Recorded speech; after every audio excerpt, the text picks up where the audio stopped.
vocês. Eu vou primeiro agradecer o pessoal do sindicato e parabenizá-los aí por essa exposição que está fantástica. Eles estão pensando de uma forma diferente. Vocês estão vendo que a exposição está como um todo focada muito em negócios. É para vocês fazerem negócios, é para vocês conhecerem as tecnologias, é para vocês terem acesso ao mercado principalmente. Nós do Sebrae estamos ali com o pavilhão, o pessoal do Gado de Corte. Nós estamos com os nossos produtores, nossos criadores, as pessoas que trabalham a genética aqui no Vale do Paraíba e que nós convidamos vocês a conhecerem mais. Eu agradeço a presença do Bruno, que é um amigo pessoal meu, é um criador de Cenepol, lá de Espírito Santo do Pinhal, onde eu formei e tudo. E eu trouxe o Bruno, pedi e fiz esse convite a ele para ele estar presente com a gente, por alguns motivos especiais. Eu vou falar de mercado hoje, mas a gente, quando está pensando em criação, a gente não está às vezes pensando no resultado final. E o que ele falou da nutrigenômica impacta na escolha de um touro, impacta no serviço dos criadores que vocês vão estar conhecendo ali no pavilhão, no desenvolvimento genético. E muitas vezes a gente não para pensar que tudo isso que ele falou tem um impacto direto no romaneio, na entrega do produto final no frigorífico. Porque a gente vê às vezes o pessoal falando, agora o Nelore tem marmoreio. Vem tudo dessas pesquisas, da genômica, do desenvolvimento. Tal raça melhorou determinado indicador. Vem tudo das pesquisas. E repara que ele falou muito em manejo.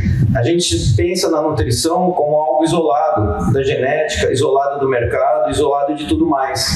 A nutrição e o manejo, elas estão conectadas. E isso faz parte da gestão da propriedade. Hoje, o título da palestra aqui é o Rédea Pasto. Nós vamos falar pasto porque o pessoal fala assim, tem na cabeça que está crescendo muito o confinamento no Brasil.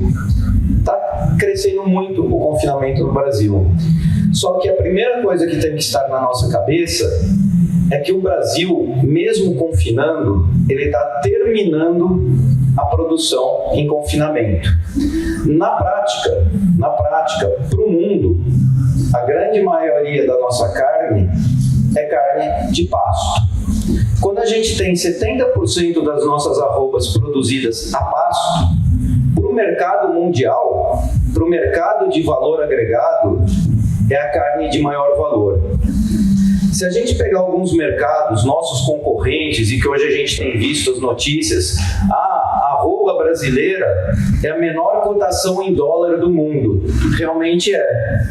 Só que nossas estratégias estão sendo condizentes com o que o mercado mundial quer. Se a gente pegar, por exemplo, hoje na Austrália, a Austrália tem uma divisão de cotação da carne. A cotação do feedlot e do grass-fed. O que é isso? A cotação da arroba a pasto e a cotação da arroba confinada. Vocês imaginam qual que tem mais valor? Pois é a pasto. E nós, brasileiros, estamos fazendo o quê? Querendo fazer propaganda do quê? Do confinamento. Os americanos, eles criaram a categoria de gado alimentado a pasto para poder ganhar mercado, para poder ganhar valor. E se a gente colocar em termos históricos, eles sempre foram os maiores produtores. Eles continuam sendo os maiores produtores. Nós somos os maiores exportadores. Há uma grande diferença. Nós não somos os maiores produtores. Eles produzem mais e eles consomem muito mais carne que a gente. Então, para a gente começar a pensar em RED, o RED é uma segurança. Ele é uma segurança, ele não é uma garantia. O RED a gente tem escutado como uma ferramenta, mas ele na verdade é um processo de desenvolvimento para a gente garantir a nossa margem de lucro. Pode ir para a próxima. Então, o que nós precisamos? Nós precisamos entender quais as informações que nós precisamos processar para ter os grandes resultados. Pode ir. Então, eu tenho que obrigatoriamente repassar a história do mercado pecuário. E o assim sempre deu certo. Faz alguns anos que eu estou morando aqui no Vale do Paraíba E o pessoal tem a péssima mania de voltar e falar assim: ah, aqui sempre se fez assim. Aqui sempre se fez assim, só que antigamente desmataram. A terra era mais nutrida.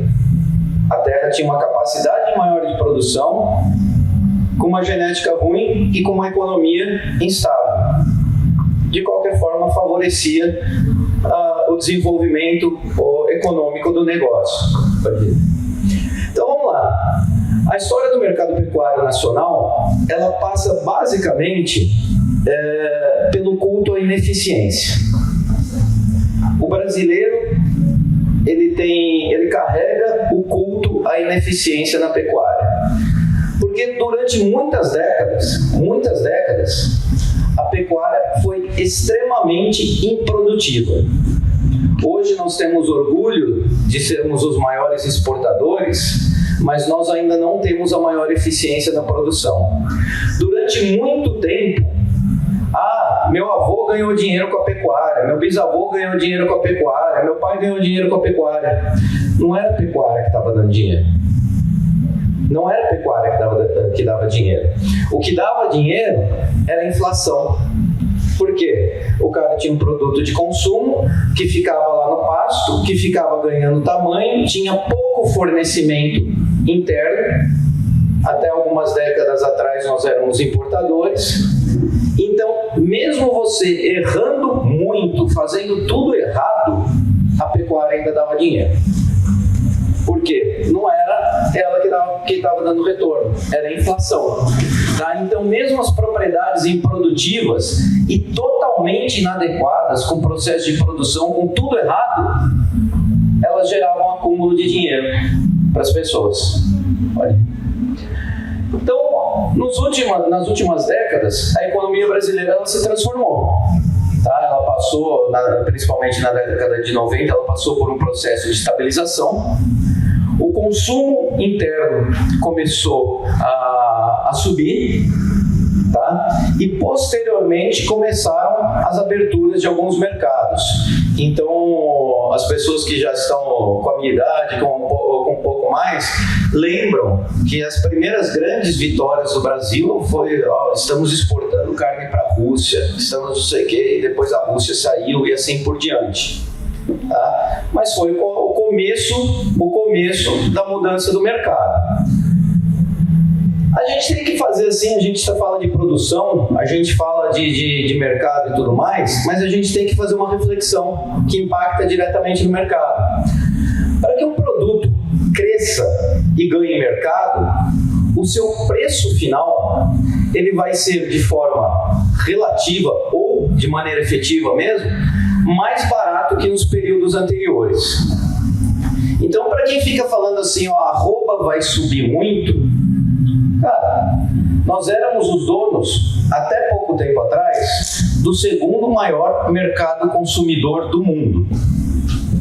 O brasileiro consumia, até poucos anos atrás, quase 50 quilos de carne por pessoa por ano.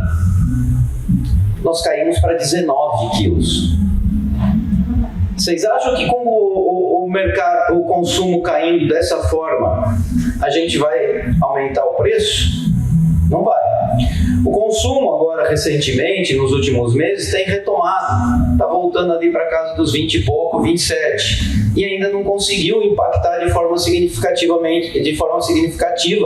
para nós pecuaristas. Estamos tomando pancada ainda.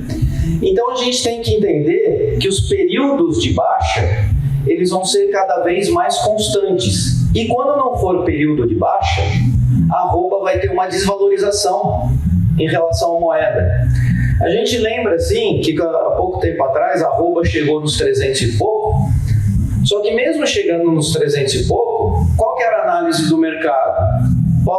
A arroba está equilibrando a desvalorização que teve nos últimos anos. E ela caiu de novo. Ou seja, não houve um reequilíbrio dessa desvalorização que teve do produto final para a gente. E essas mudanças vão continuar. Pode ir para o próximo livro.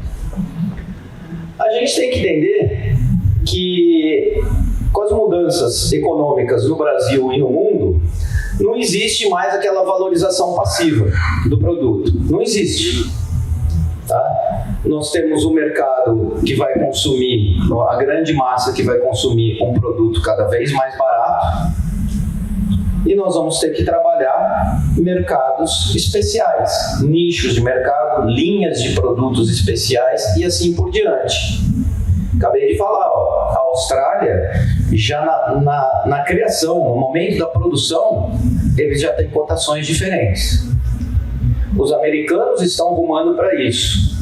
Os europeus, eles já têm feito um trabalho, já até um pouco mais à frente, que eles estão valorizando a agenda ambiental. Nós estamos comemorando o aumento da exportação do gado vivo. Nossa, agora o gado novo vai sair para fora. Vai aumentar o valor do animal novo. Não vai. Você sabe por que vai gado vivo mais para fora? Que vai para a Turquia, que vai para não sei onde. Porque o Brasil está fora dos acordos comerciais mundiais.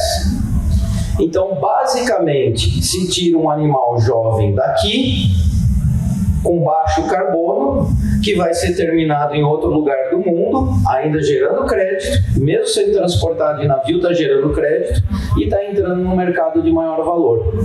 Então, nós vamos precisar entender tudo isso.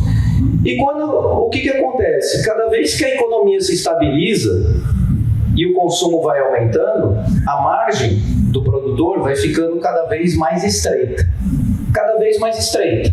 E é por isso que a gente tem que ir buscando a eficiência cada vez maior. Quando a gente vai buscando eficiência, a gente tem que entrar numa reflexão sobre a produção pecuária. A tecnologia transformou a produção pecuária. Nós conseguimos virar os maiores exportadores do mundo. Os índices de produtividade mínimo necessário, eles subiram também demais. Subiram demais. Então nós precisamos ter uma produção mínima a pasto, para que a minha terra seja viável, para que a gente tenha retorno financeiro sobre isso tudo. Nesses últimos tempos, as carcaças aumentaram de tamanho. Aumentaram muito as carcaças entregues aos frigoríficos. Uma década atrás, o tamanho da carcaça média do macho era de 15 arrobas. Hoje nós estamos falando de 18,7. Então subiu muito a quantidade de produto. Subiu a quantidade de animais por hectare e precisa ter. O ciclo de produção encurtou. Se o ciclo de produção encurtou aqui, que somos os maiores exportadores, imagina nos nossos concorrentes que produzem mais que a gente. Então, quando a gente fala que o ciclo encurtou, a margem, consequentemente, diminui, porque eu tenho que produzir mais, eu tenho que ser mais eficiente, porque eu estou concorrendo com o mundo. A margem está cada vez mais apertada. E para produzir mais, vem o nosso dilema aqui. Para produzir mais, nós precisamos de mais tecnologia. Nós precisamos aperfeiçoar constantemente os processos. Quando a gente aperfeiçoa o processo, nós precisamos ser mais precisos, mais exatos na gestão. Aí o cara fala assim, eu estou melhorando muito a minha tecnologia de produção. Só 16, quase 17% das propriedades nacionais tem balança. A nutrição é baseada em peso. A avaliação, o planejamento genético está sendo definido para o peso. Você define a comida com peso. Você vende um boi vivo e recebe de um boi limpo. E como é que vai trabalhar sem balança? A gente precisa entender que a gente está aumentando a tecnologia, está encurtando o ciclo, nós estamos colocando cada vez mais o quê? Mais dinheiro. Mais dinheiro em curto prazo. É comprar milho, é comprar soja, é comprar sal, é mais remédio, é cerca, é investimento em adubo, não sei o quê. Então, o fluxo de saída de caixa da fazenda é cada vez maior, é cada vez mais intenso. Não adianta eu vender muito mais arrobas se eu não souber o que está saindo de dinheiro. Não adianta. A gente tem que entender que os custos sobem demais, a margem está menor e nós precisamos ter uma gestão cada vez mais precisa do negócio e do risco. Pode passar para a próxima. A gente fica preocupado sempre. Eu preciso ter garantia do preço. Eu preciso ter garantia do preço. Ficam todos felizes assim. Estamos vendendo muito mais para a China. Só que vocês sabem o que nós somos para o mundo? O que nós somos para o mundo? A pecuária brasileira, o que a pecuária brasileira é para o mundo? Hoje em dia, o Brasil é para o mercado de carne mundial o que a China foi para os produtos fabris, para os produtos industriais, alguns anos atrás. Nós somos sinônimo de produto barato, nós somos sinônimo de ameaça à produção pecuária mundial. Os americanos nos veem como ameaça, os europeus nos veem como ameaça, os australianos nos veem como ameaça, os asiáticos nos veem como ameaça. Tá? Então eles vão fazer o quê? Eles vão pressionar sempre o nosso produto para baixo. Nós somos, no momento, uma oportunidade para o mercado mundial. Pega algumas décadas atrás, quando as pessoas compravam algum produto, a Sony, sei lá, as grandes fabricantes de áudio que começaram a chegar no Brasil, áudio e TV que começaram a chegar no Brasil décadas atrás, é assim, a pessoa ficava feliz quando estava escrito Made in Japan. Aí quando estava Made in China, é contrabando, é do Paraguai, é não sei o quê. Passou um tempo, a China fez o quê? Ela desenvolveu a tecnologia, aumentou a gestão, mudou a forma como o mundo via as suas fábricas. A Apple começou a produzir lá, as fábricas de carro começaram a ir para lá, as fábricas de computador e processador foram todos para lá. Hoje quase tudo que a gente compra é da China e ninguém está reclamando. E eles estão colocando o quê? Eles estão colocando marca em seus produtos. Então os carros elétricos vendem lá e tudo mais. Nós temos que reconhecer que a pecuária hoje brasileira é para o mundo o que a China era para a indústria anos atrás. Então não adianta a gente gritar que nós não somos agressores. Nós somos agressores para o mundo. Por quê? Nós ainda temos uma pecuária ineficiente, toda arriscada, mas nós somos os maiores exportadores. Nós não estamos nem colocando para o mundo enxergar que a gente está preservando o meio ambiente, como foi falado. A gente não consegue colocar as nossas vantagens para o mundo, que a gente tem leis trabalhistas equilibradas. Nós não conseguimos colocar isso. Então, quando o preço está baixo e a gente não agrega valor, todo o risco fica com a gente. E o que vocês acham sobre o mercado e a produção? A arroba vai subir no curto prazo? Ou nós vamos precisar ser muito mais eficientes nesse curto, médio prazo? A gente precisa entender o que falam de RED por aí. Porque o RED, as pessoas querem segurança, as pessoas querem garantia. Então, o que falam? Que o RED é propagado o discurso que o pecuarista precisa garantir o preço, ter segurança frente ao mercado. E vem aquela máxima que o pessoal fala assim, é só fazer o contrato que está garantido o preço. Gente, se fosse só fazer o contrato, todo mundo fazia. Mas tem que ter uma escala de crescimento, de aprendizado, de informação antes de trabalhar isso.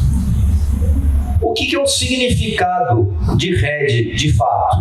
Tá? O significado de RED de fato é restringir, é limitar, é cercar, é proteger e literalmente safar-se.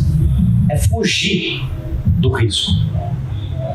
Em momento nenhum, a definição de RED é o que falam por aí, que é garantia.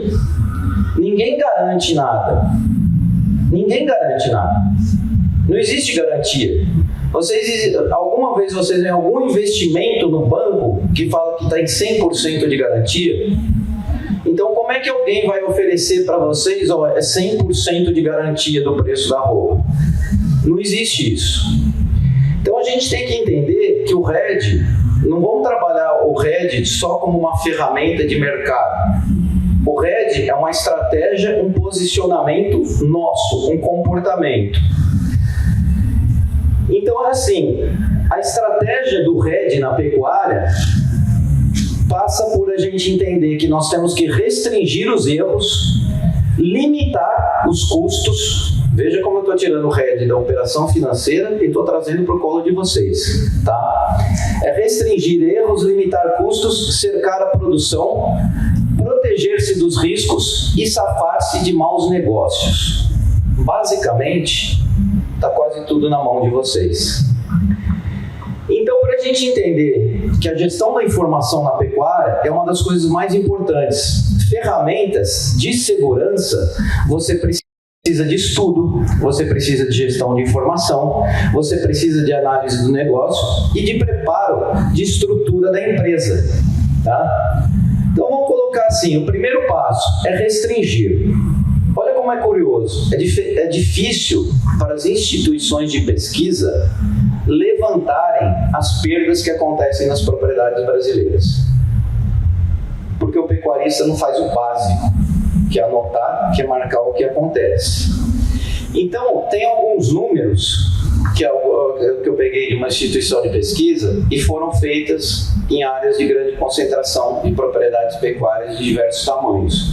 Foram feitas ali no entorno do Mato Grosso do Sul, Noroeste de São Paulo e assim por diante. Então, para vocês terem isso, que aquela região ainda tem mais controle na propriedade do que a nossa, tá? Então, olha o que acontece. 2,2% a 2,8% é a média de mortes ocorridas anualmente nos rebanhos brasileiros. Média, tá? De uma amostra no local. Tem propriedades que eu atendo que tem um número muito maior que isso aqui na região, todo ano, tá? E tem 13% ainda de perdas periódicas ocasionais. Ou seja, nós estamos falando que basicamente as propriedades brasileiras perdem quase 3% do rebanho delas todo ano e a cada 4 anos perde mais 13%. E o cara está preocupado em travar o preço da arroba. Tá? Assim, sozinho, perdeu mais do que a variação da arroba no período. Sem precisar de ajuda, perdeu sozinho. Então, é assim, é como se em 100 cabeças, a pessoa perdesse 3 cabeças todo ano e depois, a cada 4 anos, perdesse mais 13. Ah, é porque é cerca. Ah, porque não sei o quê. Vamos transformar numa continha simples. Então, são 25 cabeças a cada 4 anos. Se os produtos finais da propriedade forem animais, forem boi gordo de 20 arrobas, perderam 500 arrobas em 4 anos. Transforme isso em reais, hoje em dia. Vai continuar se preocupando com a cotação da arroba? Opa, voltar. A gente tem que entender que nós temos que limitar. Veja, nós queremos garantia de lucro. A gente tem que pensar assim, a ideia é ter garantia de lucro, não garantia de preço, que isso é quase impossível acontecer. 80% é a quantidade aproximada de propriedades com falhas administrativas. 80%. Falha administrativa significa que a pessoa faz controle incompleto, não tem gestão, não tem não sei o que, papapá. Se a gente pegar esse número, tá? Ele ainda é proporcionalmente pequeno se comparado às propriedades que conseguem utilizar ferramentas de garantia de preço. Provavelmente é maior esse número ainda. Então, falha no controle de custos, falta de limite de custo. Olha o que acontece. O brasileiro apura custo.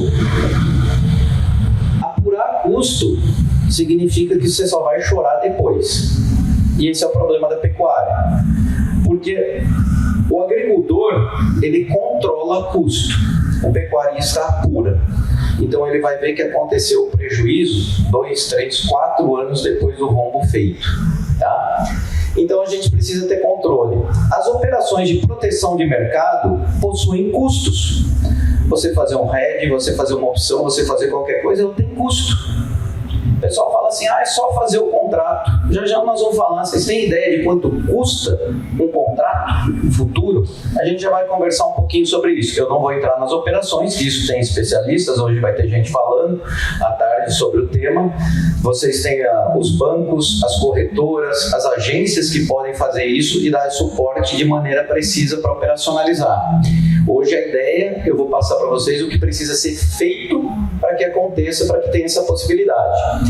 Tá? Então é assim, se você não tem um controle constante da propriedade, você acredita que você pode fazer um contrato de hedge, um contrato de opção, alguma coisa? É muito difícil.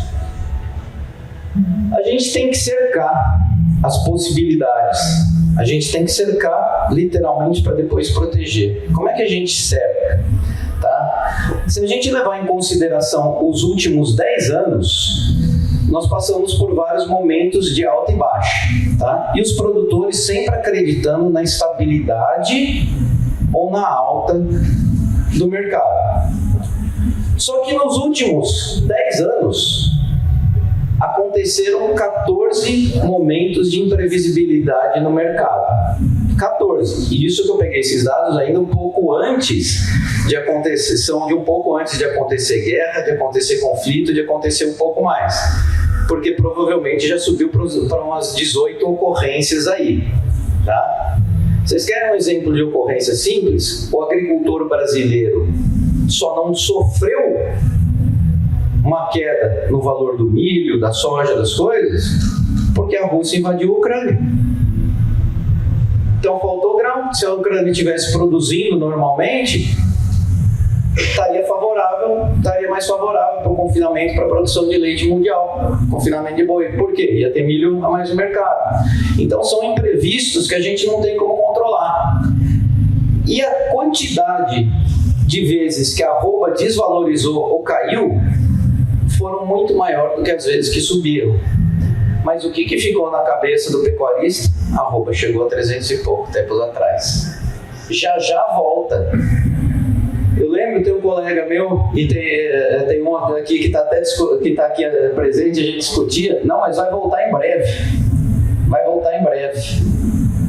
O mês que vem já está durando quase 2 anos. Já caiu 40% já a arroba.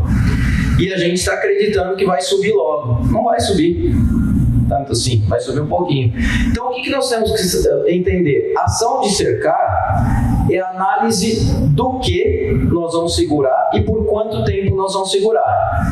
E o que é possível começar a proteger, se eu tenho dinheiro em caixa para proteger. Para a gente começar a cercar, a gente tem que entender que uma cerca precisa ter no mínimo 2 pontos. Se eu faço uma venda na minha propriedade por ano, eu não tenho como cercar. As coisas já passam por 2 lados. Se eu começo a entender que a minha propriedade precisa ter no mínimo 2 vendas por ano, eu já comecei a criar uma barreira para o mercado. Eu já começo a ter momentos de ação, que eu posso começar a me planejar para utilizar determinadas ferramentas. Se eu entendi e vou evoluindo ao longo dos anos e chego à conclusão que a minha propriedade vai ter 3 ou 4 momentos de venda nos próximos anos, eu já tenho como determinar os meus momentos de ação e tenho como começar a literalmente me proteger. Pode ir para o próximo. Opa, volta um. Toda proteção, ela tem um alto custo. Toda proteção, ela tem um alto custo operacional. Ela demanda preparo, conhecimento, investimento e análise. E as ferramentas de proteção de preço, elas podem ser consideradas como a criação de lotes financeiros. Então imagina assim, para eu utilizar plenamente as ferramentas de proteção, eu preciso ter o boi no pasto e eu preciso ter o equivalente, basicamente, no banco. Se eu fizer uma venda por ano e for vender 200 bois, vai ser viável eu colocar 200 bois no banco? Agora Agora, se eu for fazer 3, 4 vendas no ano e tiver 1/4 desses bois aplicados no banco, não começa a tornar um pouquinho viável a operação? Porque aí eu consigo utilizar o mesmo valor para ser aplicado em ferramenta de proteção ao longo do ano inteiro, em vários momentos de venda. E quando eu tenho momentos de venda, eu fico menos suscetível às oscilações do mercado. Então é assim, a gente tem que ter consciência que para qualquer ferramenta de proteção, eu preciso primeiro ter cercado as ocorrências, os momentos de instabilidade. Então eu preciso vender mais vezes. Eu preciso vender mais vezes porque eu preciso criar um lote de boi monetário para que eu possa começar a acessar as ferramentas no banco, as ferramentas de proteção. E a gente vai se safar. Literalmente, a gente pensa em safar-se, é fugir, tá? Mas a gente não vai pensar numa fuga. A gente vai pensar como um ato de segurar o rebanho, tá? A gente sempre pensa assim, o safar-se é segurar o rebanho. Tem gente segurando o rebanho, mesmo sabendo que a arroba desvalorizou 40% nos últimos tempos e continua instável, tá? E está lá segurando. E o custo está subindo e está lá segurando, tá? Então a gente tem que pensar assim, que o safar-se é a gente jogar com a instabilidade. Se eu tenho mais momentos de instabilidade, eu preciso ter mais momentos de venda para eu não ficar suscetível ao mercado. É o ato de dividir, criar mais momentos de venda para que os riscos da variação das cotações sejam minimizados. Vejam que até agora nós estamos falando em garantia e segurança com ações dentro da propriedade, com ações que estão ao alcance de vocês. Então, para a gente pensar em segurança, para a gente começar a se proteger, se safar, a gente tem que pensar que a primeira coisa é minimizar as perdas com melhorias do manejo, nutrição e gestão, tá? Adubação de pasto, suplementação e assim por diante. Eu tenho que tirar os riscos climáticos, eu tenho que desenvolver novas ações para minimizar aquelas perdas originais. Se eu mantiver as perdas de 2,2%, 2,8% anuais, mas conseguir excluir as de 13% a cada 4 anos, que são aquelas surpresas, já são uma maravilha. Aquelas perdas que eu citei, que elas foram levantadas, vocês sabem por que elas são ocasionadas? Falta de vacina, falta de nutrição, falta de controle administrativo e assim por diante. Tá? Problema de cerca. Vocês acreditam que tem propriedade que consegue perder mais de 1,5% do rebanho ao ano com problema de cerca? Morreu na cerca, quebrou a perna. Então é assim, se a gente vai falar em segurança, vamos começar por que está dentro. E a gente começa com algumas ferramentas. Se a gente está entrando numa curva de aprendizado, para fazer o RED, que é uma segurança, a gente vai lembrar que não é uma garantia, vamos começar a fazer o básico. Vamos pensar no nosso caminho como uma escolinha, tá? E eu gosto muito sempre de citar as coisas, o ensinamento que tem no judô, que é o caminho suave. Eles não ensinam a dar o golpe final para as primeiras faixas. A gente vai indo desde o começo para ter o aprendizado inicial, a persistência, a garra e assim por diante. E quando a gente está com a propriedade, vocês estão lidando com uma produção algo de longo prazo. Então, para a gente começar a minimizar o curto, vamos pensar no manejo. Para a gente começar a entrar numa curva de aprendizado, vamos trazer, e estamos colocando a tecnologia, vamos minimizar nossos riscos, nossos erros. Olha como são as coisas. Está todo mundo... A gente conversa aqui no sindicato, nos outros sindicatos, nas rodas de conversa que eu vou. Eu estou com um problema de segurança. Roubaram a propriedade do meu vizinho. Nós estamos fazendo reunião de bairro. Tá? Eu vou comprar uma arma. E assim por diante. Você fez o seguro do seu trator? Não. Você fez o seguro da carreta? Não. Você fez o seguro da sua estrutura? Não. Custa caro. É verdade, porque é mais barato perder 300 mil reais numa pancada só do que pagar um seguro. A A gente vai vendo, perde-se estrutura, com vento, tudo, não sei o quê, com fogo e tudo mais. Alguém fez o seguro? Não, não fez o seguro.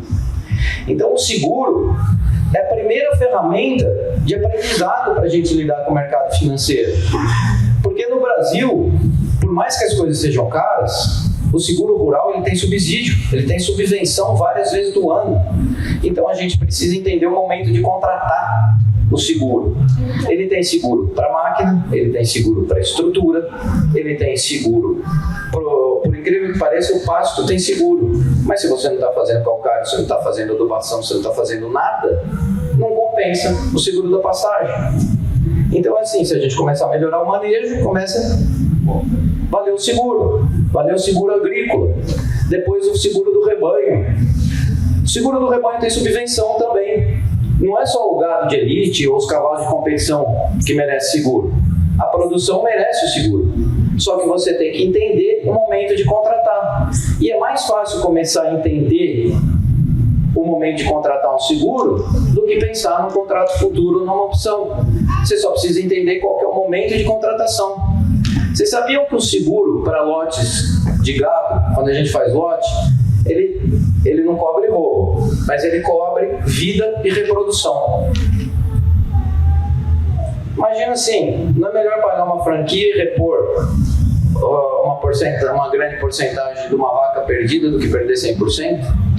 Ou que perder 2, 3 vacas de uma vez, só que as vacas começaram a não reproduzir um animal grande. Então, assim, a gente tem que entender os momentos. Então, o seguro é a primeira coisa para a gente diminuir o risco. A gente tem que entender que nós precisamos determinar os momentos de venda. Porque a gente precisa primeiro trazer giro para o negócio.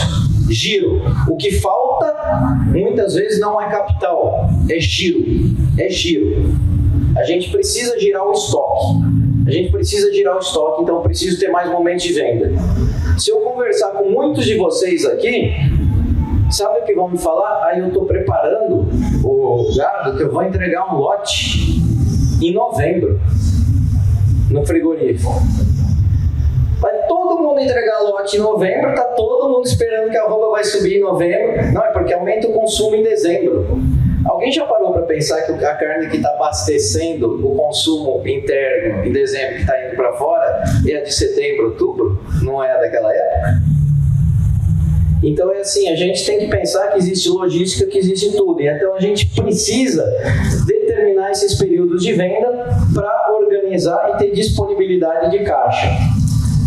Por quê? Quando a gente vai falar em ferramentas para auxiliar na venda, para auxiliar, a gente primeiro precisa controlar o que está dentro e a gente precisa ter acesso a isso.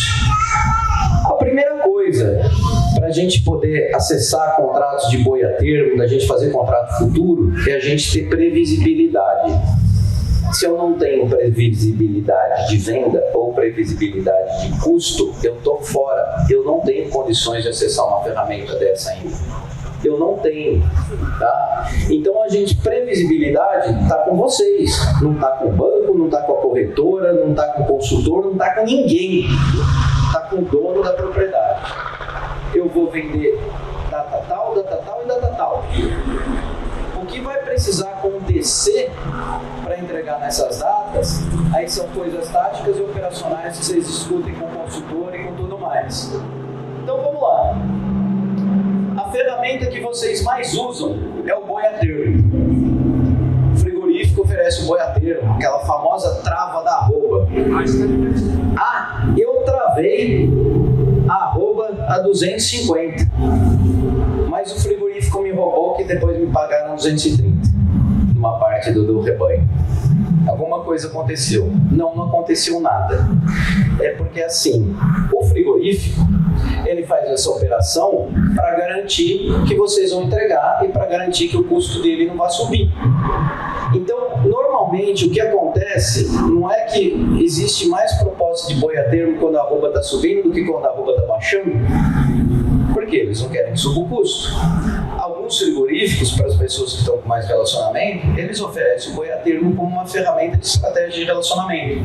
Mas a maioria fornece mais quando a arroba está subindo, porque eles querem garantir o custo dele. Só que essa ferramenta, o boi a termo, ele está ligado diretamente a um contrato futuro. E o contrato do futuro do boi, contrato futuro do boi, ele tem 330 arrobas. 330 arrobas. Tá? Então é assim, vocês estão fazendo um contrato de 330 arrobas. Se você entregou uma carreta com 20 bois de 20 arrobas, tá? Vocês estão com 400 arrobas. Significa que vocês estão com 70 arrobas a descoberto. Se vocês fizeram um boi a termo de 250, chegou no dia está 220, tem 70 arrobas que vocês vão receber R$220.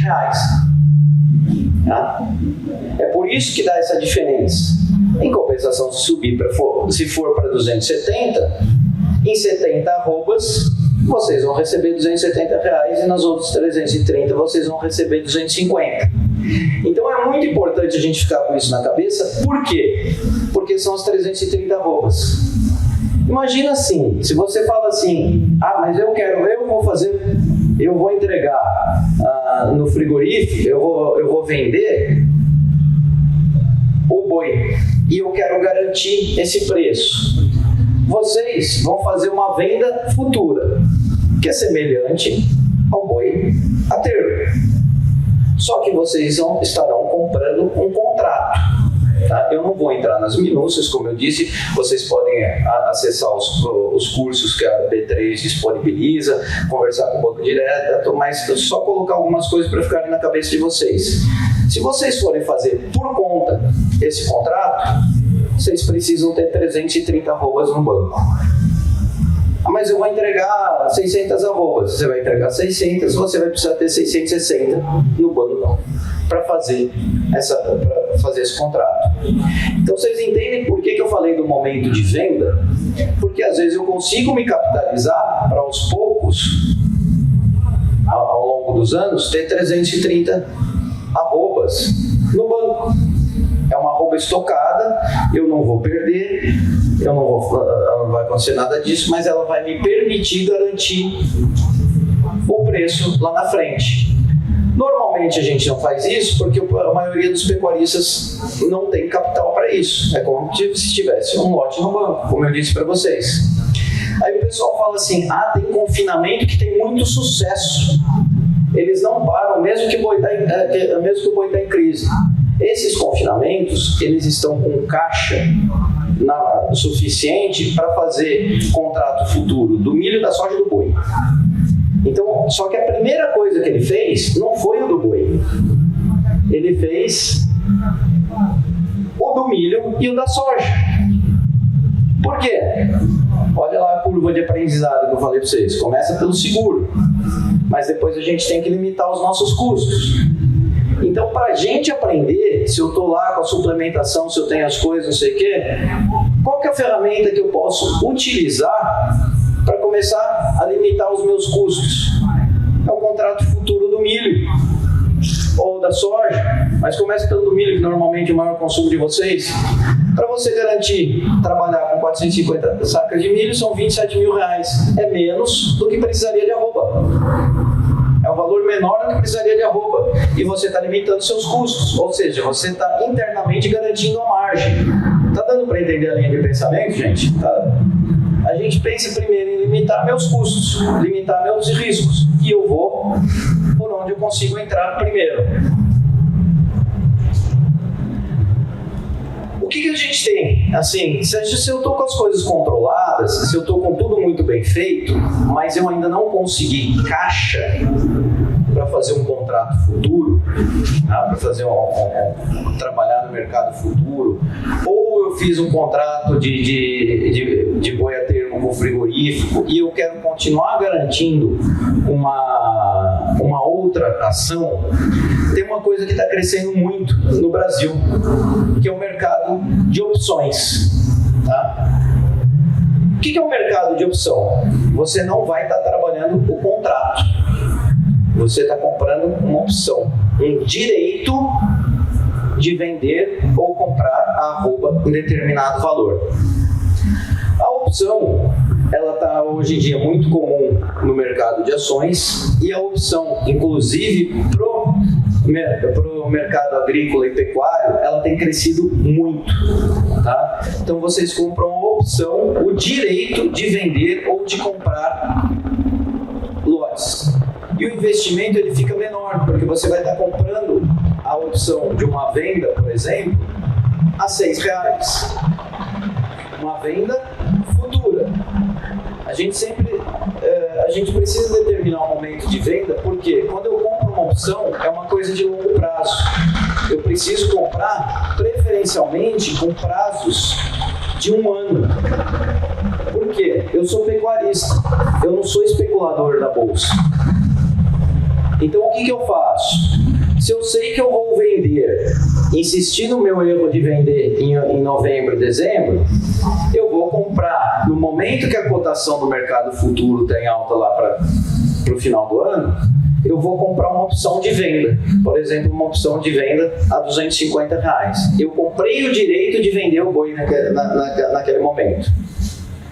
Só que eu vou ter que esperar ao longo do ano o mercado dar uma balançada. Por quê? Eu vou ligar lá para a corretora, e tem muitas, tem do BTG, tem corretoras ligadas ao Banco do Brasil, ao Bradesco e assim por diante, que elas têm essa mesa de opções para pessoas auxiliarem vocês a fazerem isso. Tá? E o que acontece? Só que a opção, eu tenho que saber muito bem quando vai ser minha venda, que se eu programei a minha venda para novembro, 30 ou 60 dias antes, no máximo, eu vou ter que comprar uma outra opção, uma opção de compra, para encontrar os dois. Então, se eu tive um custo de 5 numa e de 2 na outra, eu vou ficar com um diferencial de R$3 por arroba. Eu não consigo garantir o preço como num contrato, mas eu consigo criar um diferencial. Só que o que é importante da opção, da gente entender essa questão da opção? Vocês comprarem um direito de opção, os dois direitos, eles costumam, a operação toda costuma ficar em torno, aí já com os ajustes, costuma ficar em torno de 1/4, 1/3, 1/4 do valor de um contrato futuro. Então, o que acontece? Isso traz a possibilidade do pecuarista começar a fazer a sua garantia. Existem empresas prestadoras de serviços que estão hoje no mercado agrícola, pecuária, lógico que a quantidade maior está tudo lá por Goiás, Mato Grosso, mas existem vários, porque hoje está online, tem nos aplicativos dos bancos, das corretoras, pessoas especializadas em fazerem esse tipo de serviço para vocês. Só que a primeira pergunta que o cara faz para você é: quando você vai vender? E quanto você vai vender? Então, se você não sabe quando e quanto, fica complicado. E é por isso que eu falei para vocês no começo, a gente tem que diluir as vendas nossas ao longo do ano, para que traga a operação para um valor de segurança. Pode ir para a próxima. Então, o recado que eu quero deixar para vocês é que a gente não pode esperar a garantia. Garantia não existe. Ninguém vai segurar as coisas para vocês. Existe a gestão pecuária. Começa com a balança, vai para o manejo, entra no seguro, começa a formar um caixa para ir para o mercado, para o banco que vocês têm relacionamento, e traz o valor, começa a criar uma operação que seja viável para vocês. Essas operações hoje, a do contrato, ela pode ficar muito cara, mas o seguro é viável. Seguro é viável. Melhorar o manejo é viável. Comprar a balança é viável. O mercado de opções, ele se tornou viável. Com esse monte de aplicativo, um monte de coisa que tem, um monte de coisa de banco que tem, só que você tem que estudar. Porque não adianta você pegar qualquer um que fala, eu faço isso. Não, você tem que ter um relacionamento com uma instituição financeira equilibrada e que te dê as orientações. Mas ele vira viável. Então imagina assim, eu não vou garantir uma variação de 10 arrobas, mas vocês conseguem garantir um diferencial aí de R$4, R$5, R$6, mas que caiba no bolso. Mas a primeira coisa é limitar custo, é fazer a gestão e assim por diante. Gente, meu recado de hoje é mais para passar um geral, para mostrar o que está ao alcance de vocês. Eu torço aí para que vocês produzam resultados sustentáveis, consigam aumentar a margem de vocês, consigam aumentar o lucro de vocês. Muito obrigado aí a todos.